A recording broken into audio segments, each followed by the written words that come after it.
The smell of wet earth had always brought me a sense of comfort. That day, however, the rain was heavy and incessant, each drop on the window echoing the emptiness in my chest. The gray landscape outside only accentuated this feeling. I sat in my blue velvet armchair, a gift from my grandmother, my fingers tracing patterns in the condensation on the glass as my thoughts drifted. The mug of chamomile tea, already cold, was a reminder of the failed attempt to calm the storm within. I felt like a loose leaf, directionless. My eyes burned, but tears wouldn't come. A clap of thunder made the house shake, and I flinched. Life seemed out of my control. I heard footsteps, and the door opened. It was my mother. Her eyes, once full of life, carried a sadness that mirrored my own. The smell of corn cake she brought was an attempt to warm the chilly atmosphere. "Amelia, dear, are you okay?" she asked, her voice soft. I just shook my head, my throat tight. She sat on the floor beside me and took my hand. Her touch was warm. "I know it's hard, my love. But we can't drown in sadness, can we?" Her voice choked, and a tear ran down her face. Seeing my mother, always so strong, break down, ignited a spark in me. The need to move forward. I miss him so much," I said, my voice hoarse. My mother squeezed my hand. "I know, my love. I miss him too.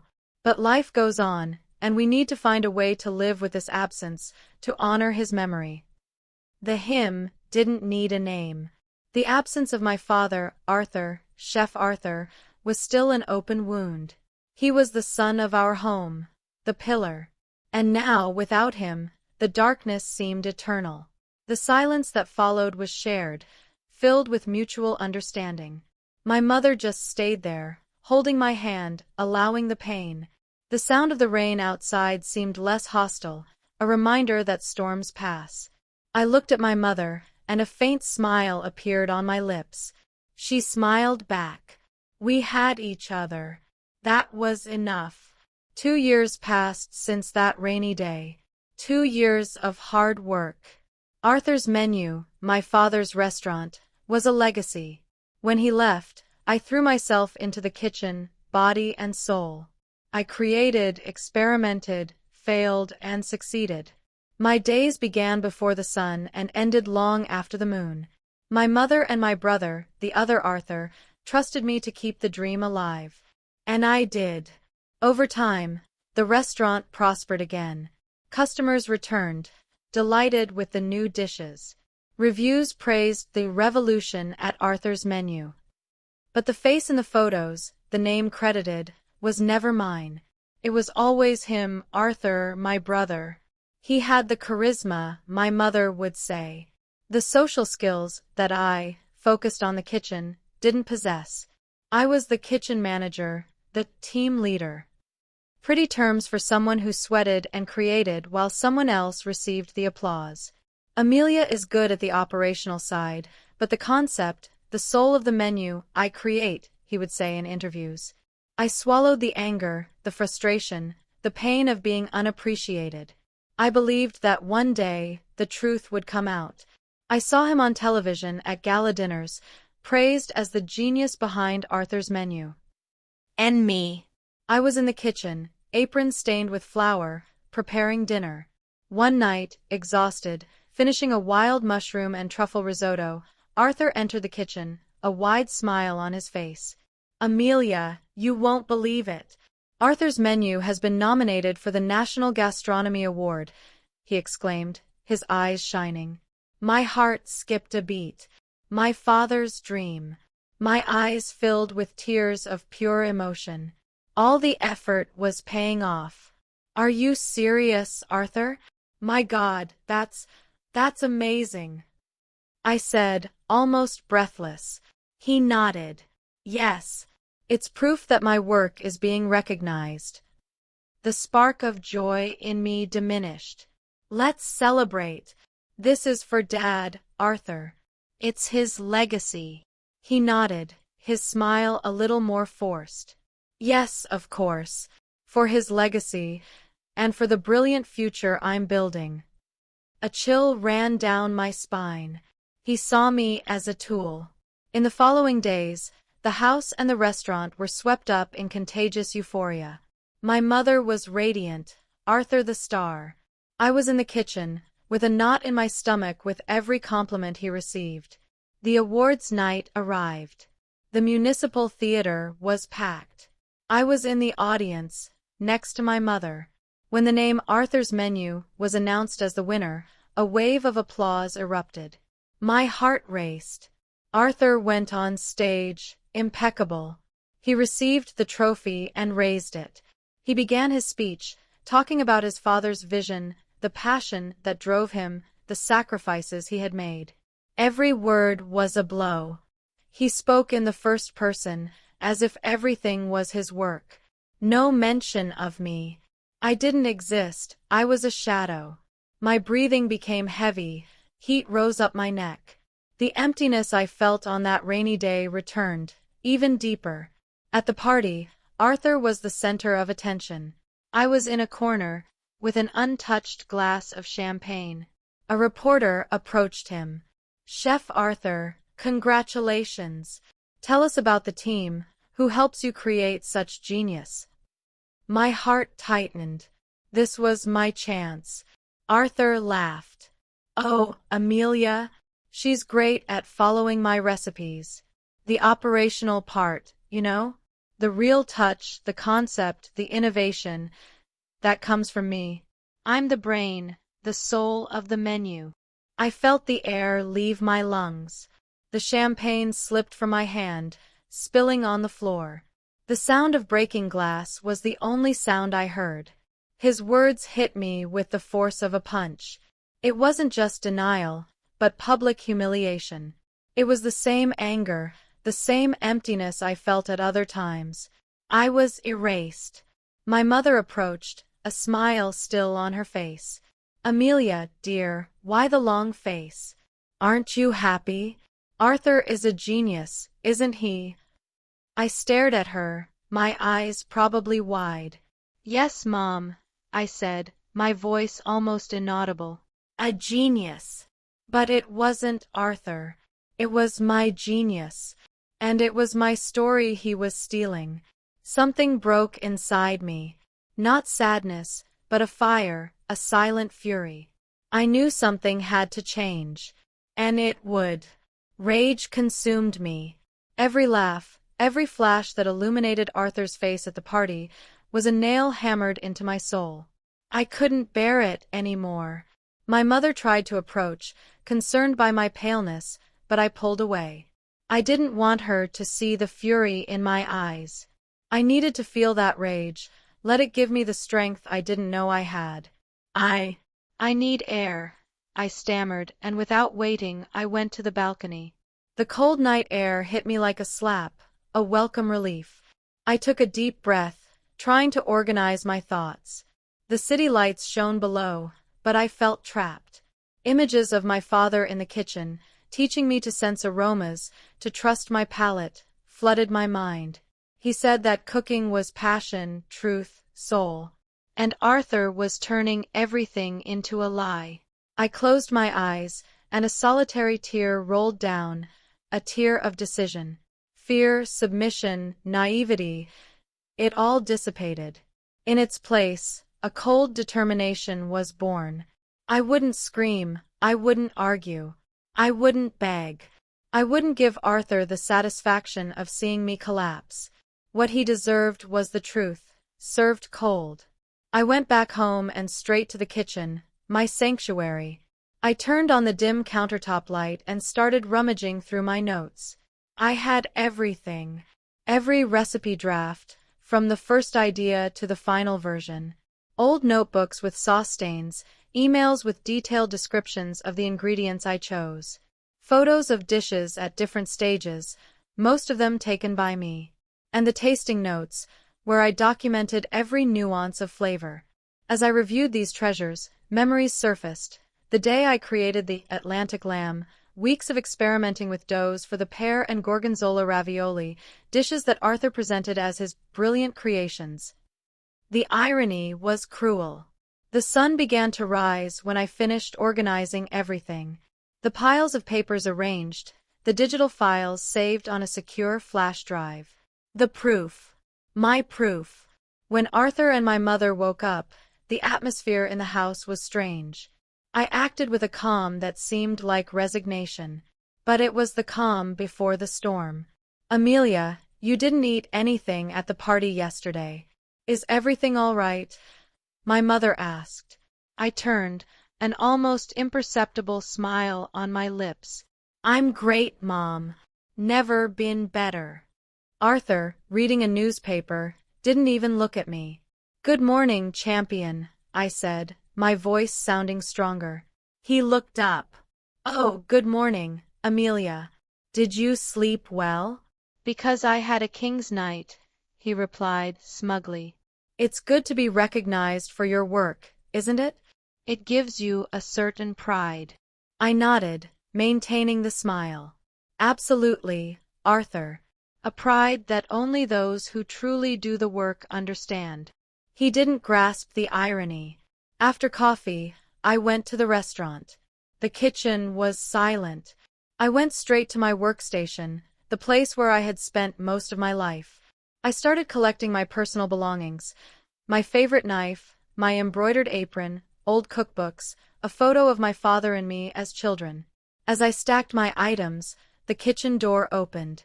It was Andre, the sous chef, and Mariana, the pastry chef. They were my right-hand people, those who trusted the truth. Their eyes widened when they saw me emptying the counter. Amelia, what are you doing? Andre asked, shocked. Mariana approached. Are you leaving? I took a deep breath. Yes, Andre. Mariana, I'm leaving. They exchanged glances, confused. They knew how dedicated I was. But the restaurant, Amelia? What will become of Arthur? Mariana asked, worried. I looked at them, a sad smile. The restaurant will be fine, Mariana. Arthur is the genius, isn't he? He'll manage. And as for me, I'm going to do what I should have done a long time ago. Andre, direct, approached. Amelia, we know. We know everything. What he did last night. It was unacceptable. The menu is yours. It always has been.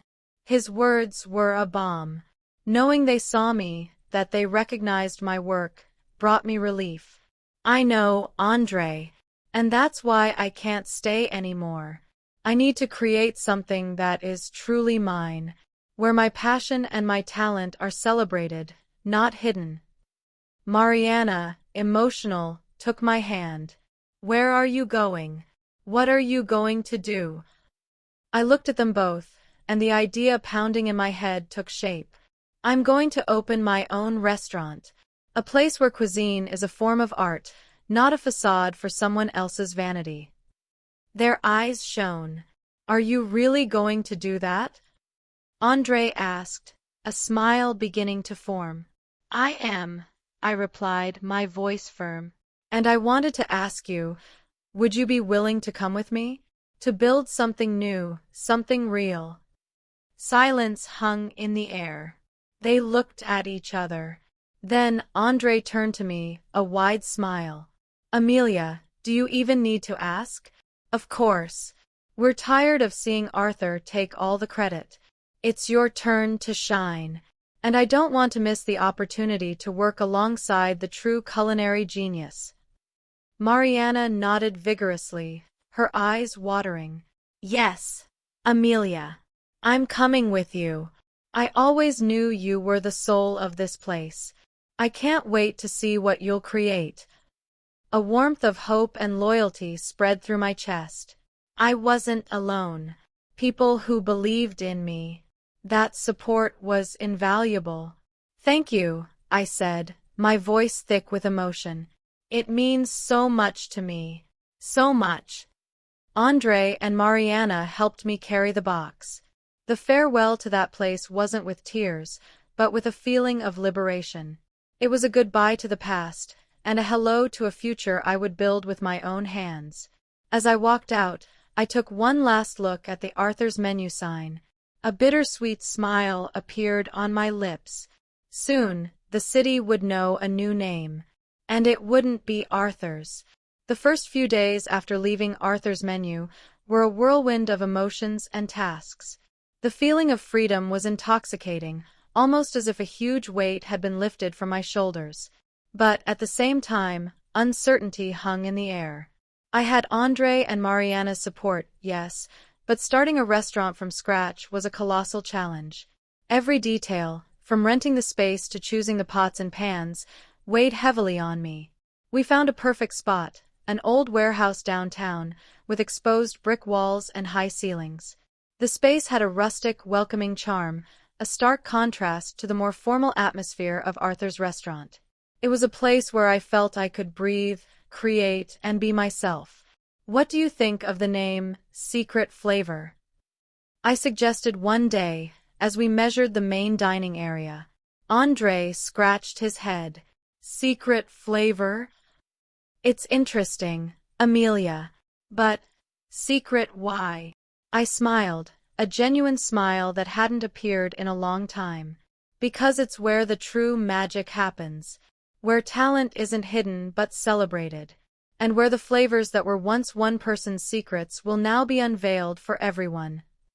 There was a hint of irony in my voice, and Andre and Mariana understood.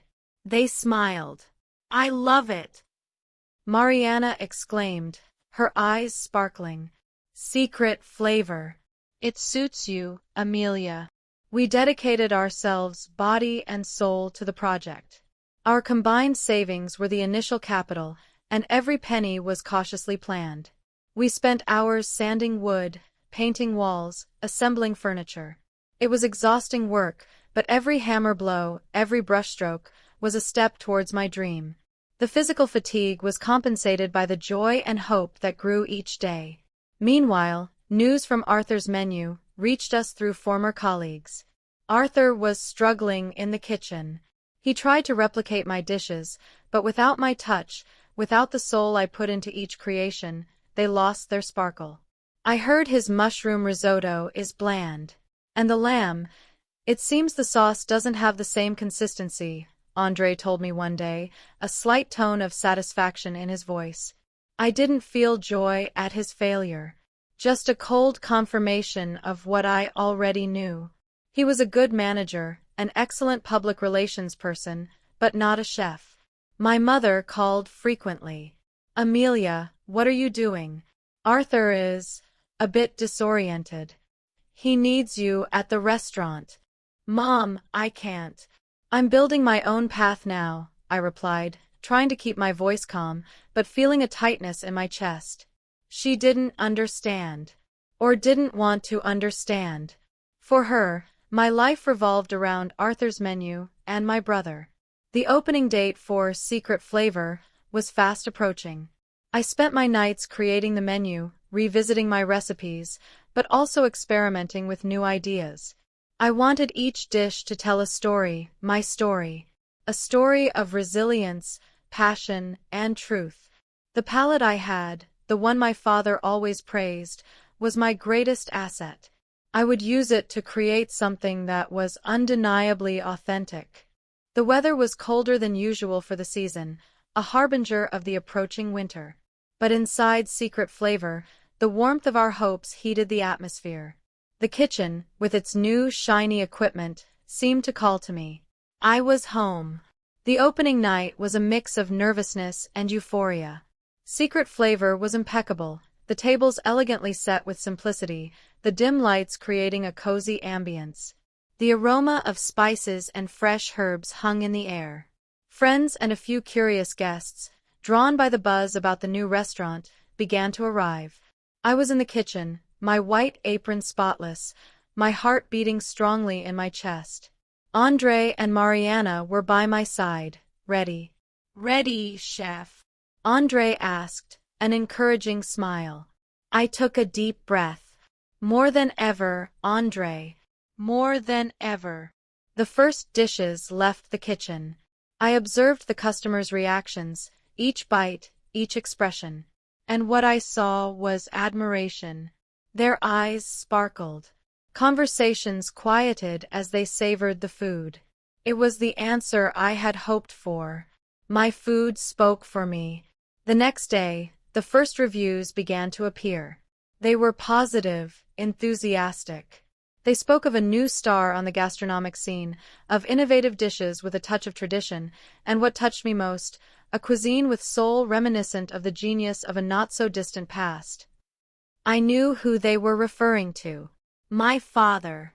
And, through my cooking, I was honoring him, not just with the name, but with the essence.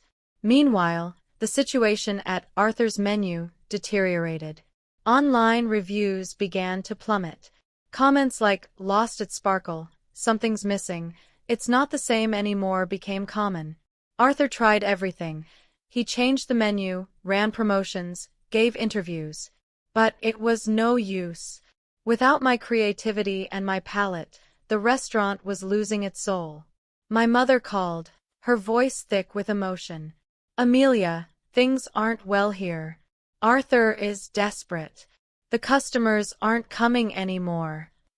I felt a pang of pity, but the hardness of my previous decision prevented me from giving in. "Mom, he has to learn to stand on his own 2 feet. I warned him, in a way, for years. He chose to ignore it. But it's your father's restaurant. You can't let it go bankrupt," she insisted. "And my restaurant, Mom. Secret Flavor is my dream. It's where Dad's legacy truly lives, through my work, not through a facade." I knew the conversation would lead nowhere.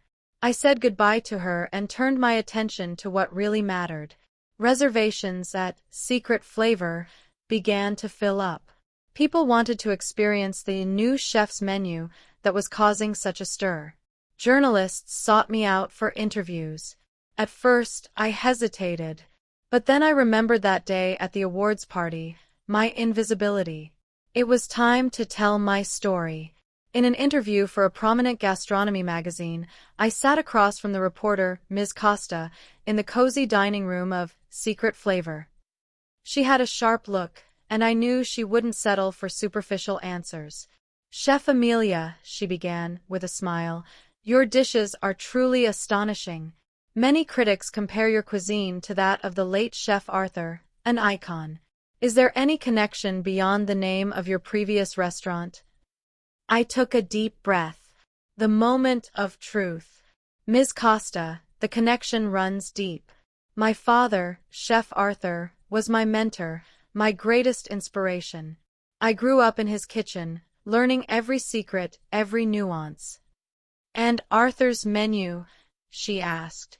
"After my father's death," I continued, my voice steady, "I dedicated my life to rebuilding the restaurant. I created most of the dishes that became successful and earned the most recent award. My brother Arthur, who shares our father's name, was the face of the restaurant. He handled the administration, the social aspect. I was the head chef, the creator behind the scenes." Ms. Costa frowned, surprised. "So, the award-winning dishes were your creations?" "Yes, Ms. Costa. I have all the drafts, the original recipes, the emails, and the tasting notes that prove my authorship of each one. For years, my brother presented himself as the creative genius, while I was kept in the shadows." She looked at me with a mixture of shock and admiration. "That's quite a revelation, Chef Amelia. Why the silence for so long?" "I loved my father, I loved his legacy, and I loved cooking. I wanted to keep the dream alive. I believed that one day I would be recognized. But it reached a point where the humiliation became unbearable. I decided it was time to have a place where my passion and my talent were truly celebrated." The interview was a turning point, not just for me, but for the gastronomic scene. The news spread like wildfire. The press, previously curious, was now hungry for the truth. All eyes turned to me, and to Secret Flavor. Arthur's deception was about to be exposed. Ms. Costa's report in the gastronomy magazine was a thunderclap that reverberated throughout the country. The headline was bold, "The True Soul of Arthur's Menu, Amelia Breaks the Silence." The photos, my photos, alongside the award-winning dishes and excerpts from my interview, with proof from my drafts and notes, were undeniable. The culinary world was caught by surprise. Phones wouldn't stop ringing. Secret Flavor was packed. Journalists from other publications and TV shows relentlessly sought me out. I gave interviews with a calm that bordered on coldness. It wasn't revenge, it was justice. I told my story with details, but without sensationalism. Just the truth. Meanwhile, the impact on Arthur's Menu was devastating. Suddenly, the same voices that praised Arthur now questioned him. The press sought him out, but he refused to comment. Loyal customers began canceling reservations, feeling deceived. Negative reviews multiplied, some with a tone of betrayal. My mother called, her voice almost inaudible, a mix of anger and despair. "Amelia, what have you done? You've destroyed your brother. The restaurant is in chaos." "I haven't destroyed anyone, Mom," I replied, my voice firm. "I only revealed the truth. Arthur destroyed himself with his own lies." "But the family, your father's name," she almost screamed. "My father's name is being honored here at Secret Flavor, with the cuisine he taught me, the cuisine I create," I said, ending the conversation. The family bond seemed to stretch to the breaking point. I felt pain for her, but I could no longer sacrifice myself for Arthur's vanity. Andre and Mariana, who were with me, were my pillars. They saw the chaos outside, but our focus was the kitchen, the creation. "Amelia, you did the right thing," Andre said one day, as I finished a new dish, grilled fish with passion fruit and pink peppercorn sauce. "He deserved it." "It's not about deserving, Andre. It's about justice," I corrected, "and about showing that real talent always finds its way." The truth was, I felt a mix of emotions. There was no joy in Arthur's suffering. There was sadness for the family, for the illusion I had tried to maintain. But above all, there was a profound relief. It was as if, finally, I could breathe. The air in Secret Flavor was different, pure, full of possibilities. Each day, the reputation of Secret Flavor grew. We were named the best new restaurant in the city, and then one of the best in the country. Renowned chefs, those who once praised Arthur, now came to my restaurant, curious, and left impressed. I received invitations to participate in TV shows, to give lectures, to be a judge in competitions. I accepted some, carefully, to show my truth, to inspire other talents who might be hidden in the shadows. Arthur's menu withered. Arthur tried to cook, tried to innovate, but it was clear he didn't have my palate, nor my creativity. The dishes were a pale imitation of what they once were. He laid off most of the staff, unable to keep the business afloat. The restaurant's facade, once gleaming, now looked dull, lifeless. One day, I received an unexpected call. It was Arthur. His voice was different, without the arrogant tone of before. "Amelia, we need to talk," he said, his voice low, almost pleading. "Things are really bad. I don't know what to do." I took a deep breath. I hadn't expected this call, but I knew it would come one day. "What do you want, Arthur?" "I need help. Can you come back? I'll give you all the credit you want. I can even publicly say you're the real chef." His words hit me hard. He was desperate. The offer was tempting for the old Amelia, the one who dreamed of recognition. But the Amelia of now was different. "Arthur," I said, my voice calm but firm, "it's too late for that. I built Secret Flavor with my own hands, with my team, with my sweat. I won't go back to a place where I was undervalued." "But what about Dad's legacy? What will happen to his restaurant?" he insisted, his voice choked. Dad's legacy is alive here, Arthur. In every dish I create at Secret Flavor. You had your chance to honor his name, and you squandered it. Now it's my turn. He was silent for a long moment. I could hear his heavy breathing on the other end of the line. I understand, he said, his voice almost a whisper. Congratulations on your success, Amelia. And he hung up. There was no triumph in his defeat, only the acknowledgement of a cycle closing. The family, once so united in keeping me behind the scenes, began to reconnect, but in a different way. My mother tried to call several times, with a more conciliatory tone. Amelia, your father would be so proud of you, she said in one of the calls. And about Arthur, maybe you could help him out, give him a chance. I listened patiently. Mom, I love you all. But I need space. I need to maintain boundaries. What happened was painful, and I'm healing my own wounds. I didn't close the doors completely, but I didn't open them fully either. Trust, once broken, is difficult to rebuild. I remembered that night at the party, Arthur's words, my mother's indifference. Success was bittersweet, but it was mine. Secret Flavor became a beacon of authenticity in the gastronomic scene. My name, Amelia, was now synonymous with excellence and innovation. I was happy. It wasn't an euphoric happiness, but a quiet, deep joy. I was in the right place, doing what I loved, surrounded by people who valued me. One sunny afternoon, as I was in the kitchen, creating a new sauce, Mariana approached. Amelia, a critic from abroad, is here. They say he never praises anything. I smiled. Good. That's a good challenge, then. Let's show him what Secret Flavor has to offer. We served the main course, a confit duck with sweet potato puree and a red fruit and port wine sauce, one of my latest and most daring creations. The critic, a serious-faced man, savored each bite, his eyes closed, as if in a trance. At the end of the meal, he asked to see me.